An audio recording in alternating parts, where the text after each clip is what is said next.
Hi friends, ഇന്ന് നമുക്കൊരു വാഴപ്പിണ്ടി തോരൻ ഉണ്ടാക്കിയാലോ. അതിനായി ഒരു പീസ് വാഴപ്പിണ്ടി എടുത്ത് ചെറുതായി അരിഞ്ഞ് മാറ്റിവെക്കുക. ശേഷം 1 കപ്പ് ചെറുപയർ നല്ലതുപോലെ കഴുകി കുക്കറിലേക്ക് ഇട്ട് 1 കപ്പ് വെള്ളവും ഒഴിച്ച് 3 വിസിൽ വരുന്നത് വരെ വേവിക്കുക. ഒരു മിക്സിയുടെ ജാറിൽ 1 ബൗൾ തേങ്ങ തിരികിയത്, 4 അല്ലി വെളുത്തുള്ളി, 1/2 ടീസ്പൂൺ ജീരകം, 1/4 ടീസ്പൂൺ മഞ്ഞൾപ്പൊടി, 1 ടീസ്പൂൺ മുളക് പൊടിയും ചേർത്ത് അരച്ചെടുക്കുക. ശേഷം ഒരു പാനിൽ കുറച്ച് എണ്ണ ഒഴിച്ച് 1/2 ടീസ്പൂൺ കടുക്, ചെറിയ ഉള്ളി, 2 വറ്റൽമുളക്, കരിവേപ്പിലയും ഇട്ട് മൂപ്പിച്ചെടുക്കുക.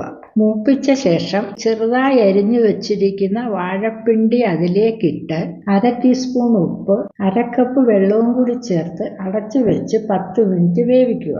അത് കഴിഞ്ഞ് അടപ്പ് തുറന്ന് വേവിച്ചു വെച്ചിരിക്കുന്ന പയറും മിക്സിയിൽ അരച്ചു വെച്ചിരിക്കുന്ന അരപ്പും 1/2 ടീസ്പൂൺ ഉപ്പും കൂടി ചേർത്ത് നല്ലതുപോലെ ഇളക്കി 5 മിനിറ്റ് അടച്ചു വെച്ച് വേവിച്ചെടുക്കുക. നമ്മുടെ വാഴപ്പിണ്ടി തോരൻ റെഡി.